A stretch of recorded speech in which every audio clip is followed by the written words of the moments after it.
अच्छा सुनो, सब्सक्राइब करते वक्त ना घंटी बजा देना ताकि जब मैं ऑनलाइन आऊँ तो तुम्हारे फोन की भी नमस्कार, जय हिंद, वंदे मातरम। दोस्तों, आप सभी का स्वागत है हमारे YouTube चैनल पर। तो आज हम बात करेंगे डीएलएड तृतीय सेमेस्टर 2021 दीक्षा ऐप असाइनमेंट इंक्लूसिव एजुकेशन। जी हाँ दोस्तों, समावेशी शिक्षा का इस वीडियो में असाइनमेंट हम देखने वाले हैं। तो दोस्तों, इसमें असाइनमेंट नंबर 1 से लेकर 18 तक के। जी हाँ दोस्तों, सभी ऑब्जेक्टिव प्रश्नों का आपको उत्तर मिलने वाला है। तो आप इस वीडियो को शुरू से लेकर अंत तक देखिएगा, जिससे दोस्तों आपको जितने भी क्वेश्चन में डाउट्स होंगे सभी का आंसर आपको इस वीडियो में मिल जाएगा। तो गाइस, चलिए वीडियो को शुरू करते हैं। और वीडियो को शुरू से लेकर लास्ट तक आपको देखना है। चैनल पर नए हो तो चैनल को सब्सक्राइब कर लीजिएगा, जिससे आने वाली वीडियो के हर एक नोटिफिकेशन आप तक सबसे पहले मिले। फिर मिलते हैं वीडियो के लास्ट में। तो दोस्तों, चलिए शुरू करते हैं असाइनमेंट नंबर 1। तो चलिए दोस्तों, सबसे पहले यहाँ पर हमें क्वेश्चन जो दिया गया है वो मिलान करने का है। तो पहले स्क्रीन को फिक्स कर लेते हैं ताकि क्वेश्चन आपको बढ़िया से दिखाई दे। ठीक है, तो पहला क्वेश्चन दोस्तों हमारा मिलान करना है। तो आप यहाँ पर देख रहे होंगे यूनिट 1 है, असाइनमेंट 1 है आपका। ठीक है, तो देखिए सभी के लिए शिक्षा दोस्तों ये कब आया था? 1990 में। दूसरा दोस्तों हो जाएगा हमारा साला माँ का सम्मेलन कब हुआ? 1994 में। दोस्तों इसको टिक करेंगे। बाल अधिकार घोषणा ये दोस्तों आया आपका 1989 में। ठीक है, और लास्ट में एकीकृत शिक्षा योजना 1974। अगला क्वेश्चन देखते हैं, किस कार्यक्रम में अभिभावकों को प्रोफेशनल व्यक्तियों की सलाह उपलब्ध कराई जाती है? कौन सा दोस्तों कार्यक्रम होता है? इसको बोलते हैं पेरेंट इनफैक्ट प्रोग्राम। अगला क्वेश्चन देखते हैं, अनुस्थिति कार्यक्रम मुख्यतः उपयोगी है किसके लिए? दोस्तों ये होता है आपका दृष्टिहीन बालकों के लिए। फिर अगला क्वेश्चन देखते हैं कि समावेशी शब्द का प्रचलन मुख्यतः किस के बाद से मतलब आरंभ हुआ था? इसका आंसर होगा दोस्तों 1994 सलामान का सम्मेलन के बाद। अगला क्वेश्चन क्या रहा कि भारत में एकीकृत शिक्षा योजना कब आरंभ हुई? इसका आंसर होगा दोस्तों हमारा 1974 में। इसको टिक करेंगे और आगे बढ़ेंगे। फिर अगला क्वेश्चन क्या रहा हमारा, किस प्रकार की शिक्षा का मुख्य उद्देश्य विशेष आवश्यकता वाले बच्चों को मुख्य धारा में शामिल करना होता है? इसका आंसर होगा दोस्तों चौथा विकल्प समावेशी शिक्षा। अगला क्वेश्चन क्या रहा, अधिगम अक्षमता वाले बालक बौद्धिकता के आधार पर तय होते हैं, जबकि मानसिक मंदता वाले बालक शैक्षिक उपलब्धि के आधार पर तय होते हैं। इसका दोस्तों आंसर होगा ये असत्य। फिर अगला क्वेश्चन देखेंगे, एकीकृत एवं समन्वित शिक्षा दोनों की मतलब समान कार्य प्रणाली है? तो इसका आंसर भी दोस्तों हो जाएगा हमारा असत्य। समावेशी कक्षा में बच्चों को उनकी रुचि के अनुसार पृथक्करण करने पर बल दिया जाता है। तो इसका आंसर भी दोस्तों हमारा असत्य होगा। ठीक है, तो देखिए टोटल हमारे दोस्तों पहले असाइनमेंट में 9 क्वेश्चन थे, 9 को हमने हल कर लिया। नंबर की बात आती है दोस्तों, देखिए हमें यहाँ पर 9 में से 9 नंबर मिला है। ठीक है, अब बढ़ते हैं आज के अगले असाइनमेंट की तरफ। तो दोस्तों आपके स्क्रीन पर असाइनमेंट नंबर 2 ये रहा। ठीक है, अब इसको स्क्रीन को पहले फिक्स करते हैं ताकि क्वेश्चन आपको बढ़िया से दिखाई दे। तो इसका पहला क्वेश्चन देखेंगे हम कि किस संशोधन के तहत शिक्षा के अधिकार को मौलिक अधिकार बना दिया गया? इसका आंसर होगा दोस्तों पहला 2002। अगला क्वेश्चन कह रहा है कि आप अनपढ़ माता पिता के बच्चों को अंग्रेजी सिखाना चाहते हैं। इसका आंसर होगा दोस्तों कि आप उसे मातृभाषा की सहायता से अंग्रेजी सिखाने का प्रयास करेंगे, चौथा विकल्प। अगला क्वेश्चन है कि शिक्षा का अधिकार अधिनियम 2009 लागू नहीं होता है किस पर दोस्तों? 14 से लेकर 18 आयु वर्ग के बच्चों पर। ठीक है, अगला क्वेश्चन कह रहा है कि वर्तमान में निःशक्त बच्चों की शिक्षा को कहा जाता है? बोलते हैं समावेशी शिक्षा। फिर अगला क्वेश्चन, विकृत बालकों को बनाना चाहिए मतलब आत्मनिर्भर। फिर अगला क्वेश्चन कि मध्याह्न भोजन योजना की शुरुआत भारत में कब हुई थी? इसका आंसर होगा दोस्तों दूसरा विकल्प 1995 में। फिर अगला क्वेश्चन है कि विश्व स्तर पर आयोजित विकलांग ओलंपिक की शुरुआत कब हुई थी? इसका आंसर होगा 1960 में। ठीक है, इसको टिक करेंगे, आगे बढ़ेंगे। अगला क्वेश्चन, प्रतिवर्ष मार्च का कौन सा दिन विश्व विकलांग दिवस के रूप में मनाया जाता है? इसका आंसर होगा दोस्तों तीसरा विकल्प हमारा तृतीय रविवार। फिर अगला क्वेश्चन क्या रहा है कि डिस्लेक्सिया शब्द किस अक्षमता को प्रदर्शित करता है? इसका आंसर होगा दोस्तों पहला विकल्प पठन अक्षमता। फिर अगला क्वेश्चन, किस वर्ष को राष्ट्रीय विकलांग वर्ष घोषित किया गया था? यह आंसर होगा आपका दोस्तों तीसरा 1982 को। इसको टिक करेंगे, आगे बढ़ेंगे। टोटल दोस्तों आप यहाँ पर देख रहे हैं हमारे 10 क्वेश्चन थे, 10 को अटेंड कर लिया। अब चलिए दोस्तों बारी आती है नंबर की, सबमिट करेंगे। और दोस्त यहाँ पर देख रहे हैं आप लोग कि हमें 10 में से 10 नंबर मिल चुका है। अब बढ़ते हैं आज के अगले असाइनमेंट की तरफ। तो दोस्तों असाइनमेंट नंबर 3 आपके स्क्रीन पर ये रहा। चलिए अब इसको शुरू करेंगे। पहले स्क्रीन को क्या करते हैं, फिक्स कर लेते हैं। ठीक है, पहला क्वेश्चन इसका क्या रहा, श्रवण दोष से ग्रसित बच्चों में दोष हो सकता है? कौन सा दोस्तों? ये हो सकता है आपका उपरोक्त तीनों, मतलब कान से बाहर, अंदर और कान के मध्य में। अगला क्वेश्चन की मंद श्रवण क्षति मतलब युक्त बालकों में कितने डेसिबल का क्षय श्रवण होता है? इसका आंसर होगा 255 से लेकर 69 डेसिबल। अगला क्वेश्चन क्या रहा है कि गहन श्रवण क्षति युक्त बालकों में कितने डेसिबल का श्रवण क्षय होता है? इसका आंसर होगा 290 और इससे अधिक। फिर अगला क्वेश्चन क्या रहा है कि सामान्य बातचीत का स्तर कितने डेसिबल में होता है? इसका आंसर होगा 265 डेसिबल। फिर अगला क्वेश्चन क्या आंशिक दृष्टिबाधित बालक पढ़ सकते हैं? उत्तर लेंस की सहायता से मतलब। फिर अगला क्वेश्चन देखिए कि दृष्टि अक्षम बालकों के अंतर्गत आते हैं कौन दोस्तों? आप दोनों मतलब कम देखने वाले बालक और अंधे बालक। अगला क्वेश्चन क्या रहा है कि अंधे बालकों को पढ़ाने का विशेष सिद्धांत है कौन सा दोस्तों? ये सभी होगा हौसला एवं निर्देशन, सहायक उत्तेजना, स्वयं कार्य करना। ठीक है, इसको टिक करेंगे, आगे बढ़ेंगे चौथा विकल्प को। ब्रेल कक्षाएं कहाँ स्थित हैं? इसका आंसर होगा 230 न्यू जर्सी में। फिर अगला क्वेश्चन अंधे बालकों को विशेष कक्षा में पढ़ाया जाता है जिसे कहा जाता है क्या बोलते हैं इसको? ब्रेल कक्षा। समावेशी शिक्षा की व्यवस्था की जाती है कहाँ पर दोस्तों? किसी के लिए नहीं। टिक करेंगे, आगे बढ़ेंगे। टोटल 10 क्वेश्चन से अटेम्प्ट हो गए और आप देख रहे होंगे हमें यहाँ पर 10 में से 10 नंबर मिल चुके हैं। अब बढ़ते हैं आज के अगले असाइनमेंट की तरफ। तो दोस्तों असाइनमेंट नंबर 4 आपकी स्क्रीन पर ये रहा। ठीक है, अब इसको चलिए शुरू करते हैं। पहले स्क्रीन को क्या करते हैं फिक्स करेंगे, आपको बढ़िया से दिखाई दे। पहला क्वेश्चन क्या रहा है कि निम्नलिखित में कौन अस्थिबाधित बच्चों की विशेषता नहीं होती? इसका आंसर होगा दोस्तों पहला विकल्प हकलाना। अगला क्वेश्चन क्या रहा हमारा कि वाक बाधिता का कारण है? उपरोक्त तीनों होगा दोस्तों। ठीक है, पहला दूसरा तीसरा देख लेंगे। अगला क्वेश्चन क्या रहा हमारा कि अस्थि बाधिता का कारण होता है? इसका आंसर होगा दोस्तों उपयुक्त दोनों, वंशानुक्रम पर्यावरण दोनों। अगला क्वेश्चन निर्देशन एवं परामर्श की आवश्यकता होती है किसको दोस्तों? उपयुक्त सभी के द्वारा, मतलब इसको देख लीजिएगा। अगला क्वेश्चन बढ़ते हैं। वैसाखी उपकरण का प्रयोग किया जाता है कहाँ पर दोस्तों? अस्थि विकलांग बच्चों द्वारा। फिर अगला क्वेश्चन क्या है कि सांकेतिक भाषा का प्रयोग किया जाता है किसके द्वारा? मूक बधिर बच्चों के द्वारा। अगला क्वेश्चन दोस्तों वाक्बाधित बालकों को शैक्षिक समायोजन हेतु शिक्षा देते समय निम्न तत्वों पर ध्यान देना चाहिए किस पर दोस्तों? उपयुक्त सभी। चौथे को टिक करेंगे, आगे बढ़ेंगे। मानसिक योग्यताओं का मापन किया जा सकता है कैसे दोस्तों? बुद्धि परीक्षणों के द्वारा। फिर अगला क्वेश्चन दोस्तों क्या रहा कि राष्ट्र के विकास की मुख्य धारा में योगदान दे सकते हैं? उपरोक्त सभी दोस्तों, सामान्य बच्चे, प्रतिभाशाली बच्चे, विकलांग सभी। ठीक है, वाक बाधिता के प्रकार है दोस्तों, ये भी हो जाएगा उपरोक्त सभी। वाक दोष, घोष दोष, वाणी, ठीक है, रखलन दोष। ठीक है, टोटल 10 क्वेश्चन से अटेम्प्ट हो गए और देख लोगे आप लोग यहाँ पर हमें 10 में से 10 नंबर मिल चुके हैं। अब बढ़ते हैं आज के अगले असाइनमेंट की तरफ। तो दोस्तों चलिए शुरू करते हैं अब असाइनमेंट नंबर 5। तो इसका पहला क्वेश्चन क्या है इसको जरा देखेंगे। पहले स्क्रीन को फिक्स करते हैं। पहला क्वेश्चन है दोस्तों राष्ट्रीय श्रवण विकलांग संस्थान का पूरा क्या नाम है? इसका दोस्तों आंसर हो जाएगा अली यावर जंग राष्ट्रीय वाक श्रवण दिव्यांगजन। ठीक है, इसका आंसर हो जाएगा। अगले क्वेश्चन की तरफ बढ़ते हैं। ब्रेल लिपि का आविष्कार किसके द्वारा किया गया था? तो दोस्तों इसका आंसर हो जाएगा लुईस ब्रेल के द्वारा। फिर अगला क्वेश्चन क्या रहा कि राष्ट्रीय दृष्टि विकलांग संस्थान किस शहर में स्थित है? इसका आंसर होगा दोस्तों देहरादून। तो दोस्तों ये हमारे पास टाइप रखा पड़ा था, इसको लिख देते हैं यहाँ पर देहरादून, आप भी आंसर लिख सकते हैं। फिर अगला क्वेश्चन है दोस्तों कि अबेकस की सहायता से मतलब पढ़ाया जाता है कौन सा सब्जेक्ट है दोस्तों? इसको आंसर हो जाएगा हमारा गणित। गणित को पढ़ाया जाता है। फिर अगले क्वेश्चन की तरफ दोस्तों हम बढ़ते हैं। ठीक है, सत्य असत्य का आता है।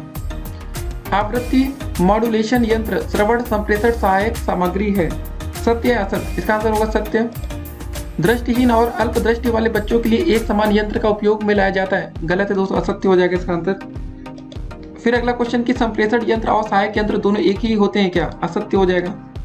आवर्धक यंत्रों का उपयोग सभी अक्षम बालकों के लिए किया जाता है, इसका आंसर भी असत्य हो जाएगा। ठीक है, अब दोस्तों बढ़ते हैं अगले क्वेश्चन की तरफ। सम समूह शिक्षण में शामिल किए जाते हैं दोस्तों समान आवश्यकता वाले बच्चे, इसको टिक करेंगे।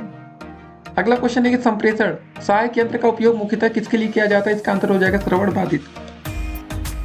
अगला क्वेश्चन है कि गणन संबंधी क्रियाओं के शिक्षण हेतु उपयुक्त उपकरण कौन सा है? इसका आंसर हो जाएगा दोस्तों चौथा विकल्प टेलर फ्रेम। अगला क्वेश्चन कौन सा उपकरण दृष्टिबाधित बच्चों हेतु वैज्ञानिक विषयों को प्रभावशाली ढंग से शिक्षण के लिए उपयोग किया जाता है? इसका आंसर हो जाएगा दोस्तों चौथा विकल्प त्रियामी चार्ट। टिक करेंगे, आगे बढ़ेंगे। टोटल 12 क्वेश्चन थे। पहले 2 क्वेश्चन दोस्तों हमने छोड़ दिया था जो कि रिक्त स्थान थे, उसको आप चाहे तो याद कर लीजिए, लिख के कर सकते थे। और दोस्तों देखिए हमने 10 क्वेश्चन किया था, 10 के 10 नंबर हमें मिले। 2 क्वेश्चन छोड़ा तो वही नंबर कटे। ठीक है, आप उसको भी लिख सकते हैं। अब बढ़ते हैं आज के अगले असाइनमेंट की तरफ। तो दोस्तों असाइनमेंट नंबर 6 आपके स्क्रीन पर ये रहा। ठीक है, पहले स्क्रीन को फिक्स कर लेते हैं ताकि क्वेश्चन अच्छे से आपको दिखाई दे। पहला क्वेश्चन क्या रहा हमारा कि समावेशन में आने वाली बाधाएं हैं कौन सी दोस्तों, उपयुक्त सभी को टिक करेंगे, आगे बढ़ेंगे। अगला क्वेश्चन है कि शिक्षण सहायक सामग्री का उद्देश्य नहीं है, इसका आंसर होगा दोस्तों पाठ को नीरस बनाना। अगला क्वेश्चन दोस्तों, लिंगवा फोन द्वारा उच्चारण को शुद्ध किया जाता है, सत्य हो जाएगा इसका आंसर। फिर देखिए समावेशन केवल विशिष्ट बालकों का होता है दोस्त, इसका आंसर हो जाएगा असत्य। ठीक है, फिर अगला क्वेश्चन क्या रहा, अभिवृत्ति के बारे में कौन सा कथन सत्य, आपको ये बताना है, इसका आंसर दोस्तों पहला विकल्प अभिवृत्ति सकारात्मक या नकारात्मक होती है। फिर अगला क्वेश्चन दोस्तों, टीएलएम का फुल फॉर्म क्या है, ये आपको बताना था, टीचिंग लर्निंग मटेरियल, पहला विकल्प सही होगा। फिर अगला क्वेश्चन देखिए, साइन भाषा प्रयोग होती है कहां पर दोस्तों, ये देखिए दृष्टिबाधित बालकों के लिए। फिर अगला क्वेश्चन, दृश्य श्रव्य शिक्षण अधिगम सामग्री है, ये दोस्तों आपका है दूरदर्शन। अगला क्वेश्चन दोस्तों, रेडियो एक साधन है, कैसा दोस्तों, ये श्रव्य है। दृष्टिबाधित बच्चों को किस लिपि द्वारा सिखाया जाता है, इसको बोलते हैं ब्रेल। ठीक है, इतने क्वेश्चन हो गए, 10 क्वेश्चन 10 अटेम्प्ट हो गए। अब देखिए दोस्तों हमारे यहाँ 10 में से 10 नंबर भी आ चुके हैं। अब बढ़ेंगे आज के अगले असाइनमेंट की तरफ। तो दोस्तों असाइनमेंट नंबर 7 आपकी स्क्रीन पर ये रहा। ठीक है, स्क्रीन को पहले फिक्स कर लेते ताकि आपको क्वेश्चन अच्छे से दिखाई दे। पहला क्वेश्चन क्या रहा दोस्तों हमारा, एल्फ्रेड बीने ने पहला बुद्धि परीक्षण कब किया था, इसका आंसर होगा दोस्तों 1905 में। सामूहिक बुद्धि परीक्षण के कितने रूप हैं, इसका आंसर होगा दोस्तों इनमें से कोई भी नहीं। अगला क्वेश्चन है साक्षात्कार के प्रकार है, इसका आंसर होगा दोस्तों तीसरा विकल्प दोनों, पहला और दूसरा। ठीक है, अगला क्वेश्चन क्या है कि ब्रेल लिपि में कितने डॉट सेल होते हैं, आपको ये बताना था, इसका आंसर होगा माध्यमिक शिक्षा लिखा है इसका आंसर फिलहाल। अगला क्वेश्चन, जिला शिक्षा एवं प्रशिक्षण संस्थान संबंधित है किससे दोस्तों, बेसिक शिक्षा से। अगला क्वेश्चन है कि 50 से लेकर 75 बुद्धि लब्धि वाले बालक कहलाते हैं, क्या बोलते हैं दोस्तों इसको, मंद बुद्धि।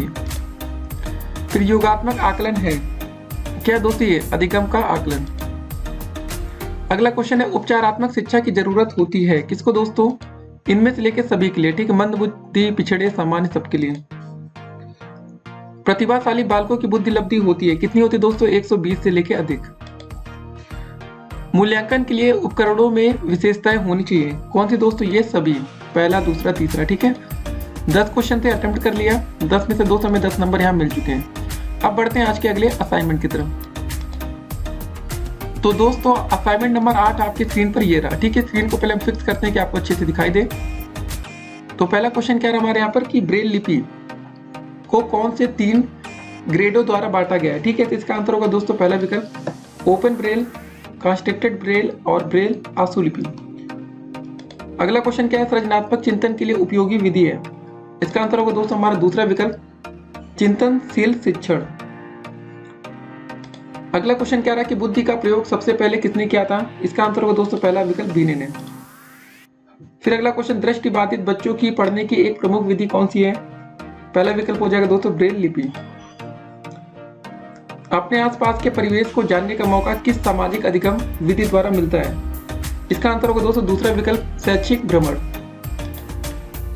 फिर अगला क्वेश्चन, समावेशी बच्चों में उच्च स्तरीय चिंतन कौशल विकसित करने के लिए कौन सी विधि सहायक है, इसका आंसर होगा दोस्तों दूसरा विकल्प चिंतनशील शिक्षण।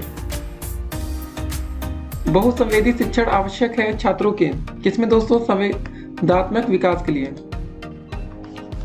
फिर अगला क्वेश्चन क्या रहा है कि बालकों में सहयोग और सामाजिकता की भावना विकसित करने के लिए सबसे अधिक उपयोगी विधि है, इसका आंसर होगा दोस्तों पहला विकल्प सहकारी अधिगम। खेल द्वारा अधिगम विधि से बच्चों में विकसित होती है क्या दोस्तों, उपरोक्त सभी, 4 विकल्प सही होंगे तीनों मतलब। अगला क्वेश्चन है कि पाठ की पुनरावृत्ति के लिए सहकर्मी शिक्षण की कौन सी विधि अधिक उपयोगी है, इसका आंसर होगा दोस्तों पारस्परिक सहकर्मी शिक्षण। टिक करेंगे, 10 क्वेश्चन थे, 10 अटेम्प्ट कर लिया। अब नंबर भी दोस्तों देख रहे होंगे आपको यहाँ 10 में से 10 नंबर आ रहा। अब बढ़ते हैं आज के अगले असाइनमेंट की तरफ। तो दोस्तों असाइनमेंट नंबर 9 आपके स्क्रीन पर ये रहा। ठीक है, स्क्रीन को पहले फिक्स करते हैं कि आपको अच्छे से दिखाई दे। पहला क्वेश्चन देखेंगे, निर्देशन के साथ आवश्यक है क्या दोस्तों, इसका आंसर होगा दूसरा विकल्प परामर्श। अपवंचित बालकों के प्रकार है दोस्तों, उपयुक्त सभी हो जाएगा इसका आंसर। मंदित बालकों की शिक्षा हेतु ध्यान रखना चाहिए किसका दोस्तों, विकल्प एवं खा दोनों। ठीक है, ये पिछड़े बालकों के प्रकार है दोस्त, इसका आंसर हो जाएगा उपयुक्त में से कोई नहीं, यहाँ पर कोई नहीं है। ठीक है, निर्देशन एवं परामर्श ठीक है द्वारा बताया जा सकता है क्या दोस्तों, विकल्प का और खा दोनों। अगला क्वेश्चन है, वर्तमान में निःशक्त बच्चों की शिक्षा को कहा जाता है क्या बोलते हैं दोस्तों, समावेशी शिक्षा। निर्देशन का प्रकार नहीं है, आपको यह बताना था दोस्त, इसका आंसर हो जाएगा दूसरा विकल्प लिखित निर्देशन। एक अच्छी निर्देशन सेवा होती है कौन सी दोस्तों बाल केंद्रित। समावेशीकरण सफलता के लिए आवश्यक है दोस्तों, इसका आंसर हो जाएगा संवेदनशीलता। निर्देशन युवक को सहायता देने की वह प्रक्रिया है जिसके द्वारा वह स्वयं के साथ, दूसरों के साथ और परिस्थितियों के साथ समायोजन करना सीखता है। यह परिभाषा है दोस्तों किसकी, स्किनर की है। टिक करेंगे। 10 क्वेश्चन थे, अटेम्प्ट कर लिए और दोस्तों यहाँ नंबर भी हमारे दिख रहे हैं। 10 में से 10 पूरे नंबर हमको यहाँ पर मिले। अब बढ़ते हैं आज के अगले असाइनमेंट की तरफ। ठीक है, तो दोस्तों असाइनमेंट नंबर 10 आपकी स्क्रीन पर ये रहा। स्क्रीन को फिक्स कर देंगे तभी आपको बढ़िया से दिखाई देने वाला है। ठीक है, इसका पहला क्वेश्चन अब चलिए देखते हैं। निर्देशन के साथ आवश्यक है, इसका आंसर हो जाएगा दोस्तों परामर्श। मनोविज्ञानशाला का प्रमुख कार्य है, इसका आंसर हो जाएगा दोस्तों उपयुक्त सभी। निर्देशन एवं परामर्श द्वारा बताया जा सकता है क्या दोस्तों, विकल्प का और का दोनों। एक अच्छी निर्देशन सेवा होती है दोस्तों कैसी, बाल केंद्रित। ठीक है, अगला क्वेश्चन ना शैक्षिक मार्गदर्शन का मुख्य उद्देश्य है, सही आंसर होगा तीसरा विकल्प, समस्याओं को हल करने के लिए। व्यक्तियों को उनकी क्षमता को खोजने और विकसित करने में मदद करने की प्रक्रिया को मतलब संदर्भित करता है क्या दोस्तों, इसका आंसर हो जाएगा निर्देशन। जिला शिक्षा एवं प्रशिक्षण संस्थान के कार्यों में शामिल नहीं है, क्या चीज दोस्तों, मौलिक अनुसंधान। जिला शिक्षा एवं प्रशिक्षण संस्थान संबंधित है दोस्तों किससे, बेसिक शिक्षा से। मानव संसाधन विकास मंत्रालय भारत सरकार द्वारा जिला शिक्षा एवं प्रशिक्षण संस्थानों को शिक्षा के क्षेत्र में कौन सी संज्ञा दी गई है, इसका आंसर होगा दोस्तों हमारा लाइट हाउस। मानव संसाधन विकास मंत्रालय। ठीक है, फिर से दोस्तों वही क्वेश्चन रिपीट हुआ, इसका आंसर फिर से लाइट हाउस हो जाएगा। फिर अगला क्वेश्चन देखिए, जिला शिक्षा एवं प्रशिक्षण संस्थान की स्थापना किस नीति के अंतर्गत की गई थी, इसका आंसर होगा राष्ट्रीय शिक्षा नीति 1986 के अंतर्गत। टोटल 11 क्वेश्चन अटेम्प्ट हो गए और दोस्तों आपको नंबर भी दिख रहा होगा, 11 में से 11 नंबर में मिल चुका है। अब बढ़ते हैं आज के अगले असाइनमेंट की तरफ। तो दोस्तों असाइनमेंट नंबर 11 आपके स्क्रीन पर ये रहा। ठीक है, स्क्रीन को फिक्स करेंगे, आपको बढ़िया से दिखाई देना चाहिए। पहला क्वेश्चन क्या रहा इसमें, निम्नलिखित में कौन सी विशेषता अनिर्देशीय परामर्श की विशेषता से संबंधित नहीं है, इसका आंसर होगा दूसरा विकल्प, इस व्यवस्था में परामर्शदाता अधिक सक्रिय होता है, इसको टिक करेंगे।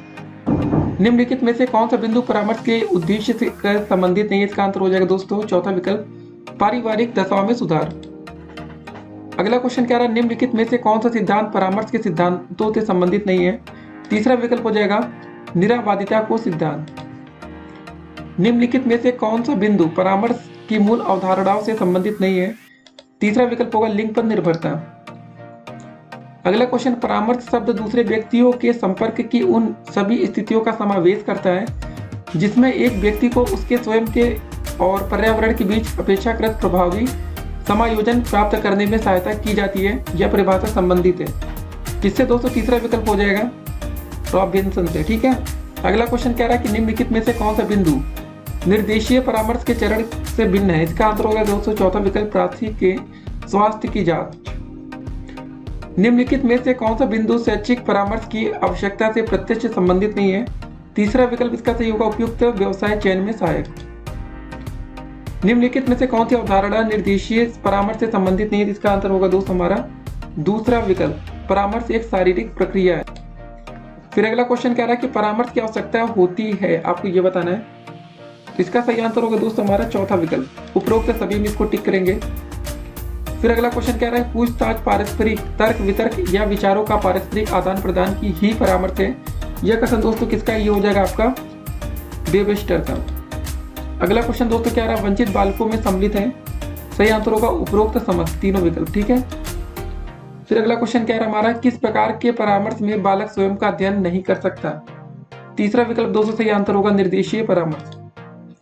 अगला क्वेश्चन, किस प्रकार के परामर्श में केवल वर्तमान समस्याओं के निराकरण पर बल दिया जाता है, तो दूसरा विकल्प सही होगा दोस्त यहाँ पर अनिर्देशीय परामर्श। परामर्श प्रक्रिया क्या आपको यह बताना था दोस्तों, पहला विकल्प होगा बौद्धिक। और अंतिम क्वेश्चन इसमें क्या रहा कि समावेशी प्रक्रिया हेतु तो आवश्यक बिंदु है, तो संवेदनशील, इसको टिक करेंगे, आगे बढ़ेंगे। टोटल दोस्तों हमारे देखिए यहाँ पर 15 क्वेश्चन थे और 15 में से हमें 15 नंबर भी मिल चुका है।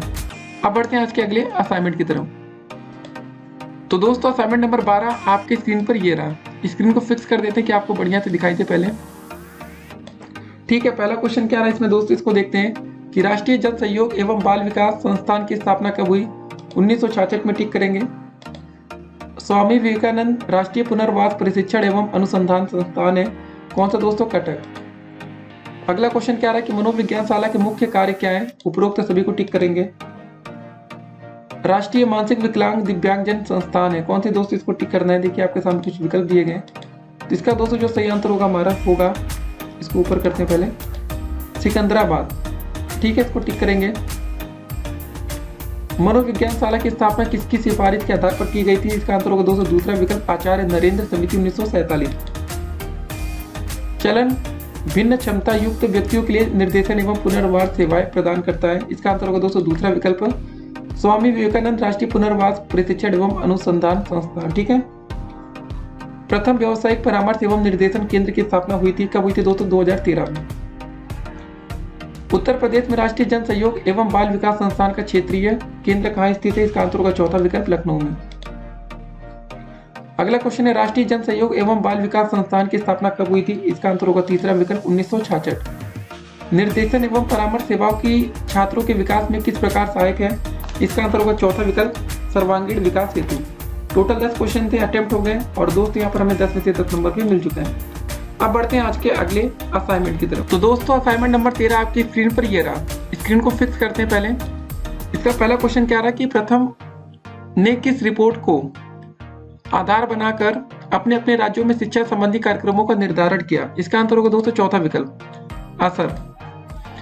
ठीक है, अगला क्वेश्चन क्या है? Every child in school and learning well, यह आदर्श वाक्य किस गैर सरकारी संगठन का है? दूसरा विकल्प होगा दोस्तों प्रथम का। मीना मंच कार्यक्रम की शुरुआत किस संगठन द्वारा की गई थी? इसका आंसर होगा दोस्तों यूनिसेफ।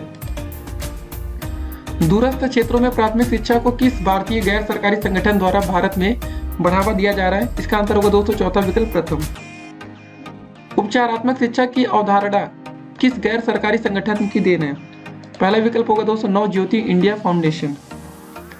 उत्तर प्रदेश सरकार द्वारा किस गैर सरकारी संगठन की रिपोर्ट को आधार बनाकर प्राथमिक शिक्षा के कार्यक्रम को नियोजित किया जाता है? पहला विकल्प सही होगा दोस्तों प्रथम।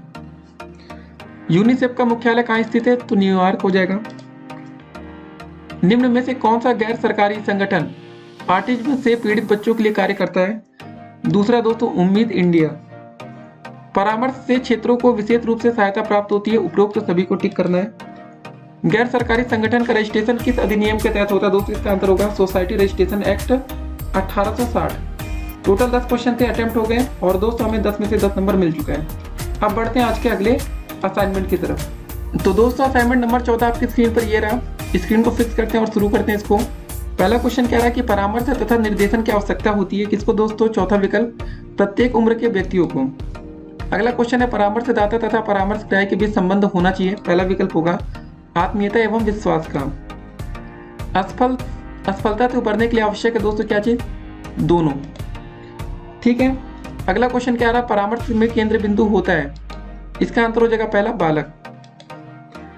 अधिगम प्रक्रिया को रुचिपूर्ण बनाया जा सकता है दोस्तों कैसे? सभी के लिए। ठीक है ना।